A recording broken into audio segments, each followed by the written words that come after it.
5 seconds. Start. Ladies and gentlemen, I am very grateful to all of you for having invited me to take part in the Safety Week celebrations. Usually, such celebrations are organized only in factories and in other places where big machines are used.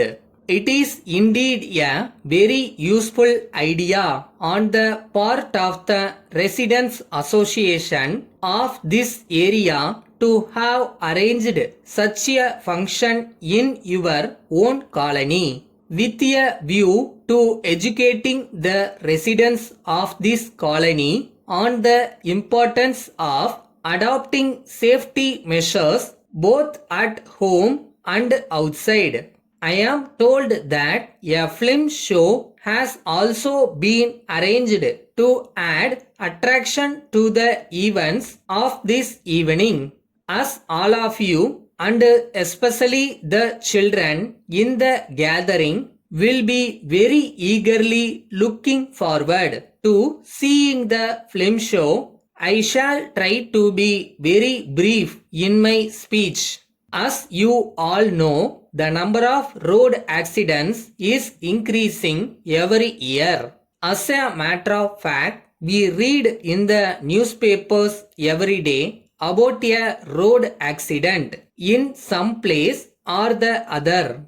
It is not as if no efforts have been taken to prevent the occurrence of such accidents. In every city and town, we find traffic policemen doing duty almost round the clock at important road junctions. In addition to this, some young boys from schools and colleges are also doing voluntary service by regulating the traffic on the roads. The police department has put up large boards at several places in the cities, and statistics relating to road accidents are written on these boards from time to time. In spite of all these efforts, why is it that the number of accidents does not come down?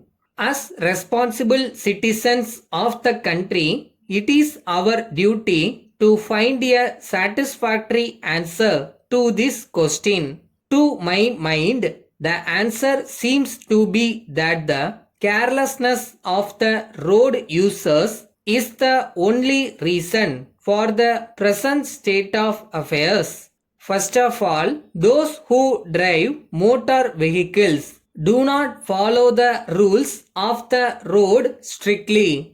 You will be surprised to know that there are some people who even take pride in driving their cars or scooters at very high speeds on busy roads. Secondly, some people are in the habit of getting down from moving buses. If they want to get down at a place where buses do not stop, also, some people have made it a habit to get into moving buses after the buses have started. Such practices are no doubt very bad.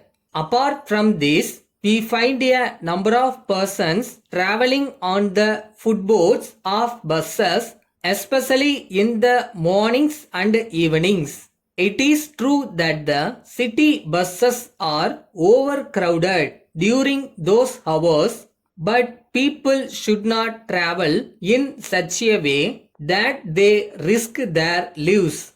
At the present time, various types of insurance policies are offered on attractive terms. It is up to you to make your choice and get the benefits. Thank you. Letter dated 10th June 1980 from Raman Nurseries, Madras to Messrs. John Brothers, Madras. Dear Sirs, we have great pleasure in informing you that we have set up a nursery farm near Madras city. We are proud to inform you that we have specialized in the art of decorating office rooms with special types of plants placed in bright brass vessels. We understand that your office is located in a crowded locality of the city. Perhaps you might have air conditioned the room of the top executives of your company, but it may not be possible for you to provide the same comfort in the rooms where your staff members work. If some brass vessels with plants having broad and green leaves are placed near their seats, they will be able to work in a cool atmosphere. Research studies have proved that efficiency also will improve if work is turned out in such surroundings.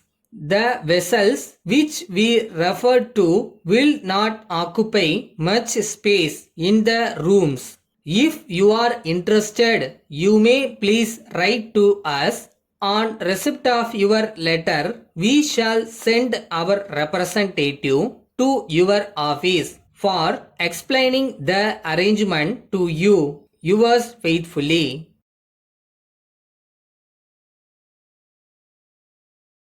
கஷ்டமாக தான் இருக்கு. அதுக்காக அப்படியே விட போறியா? இது உன் வாழ்க்கை. உன்னால மட்டும்தான் மாற்ற முடியும்.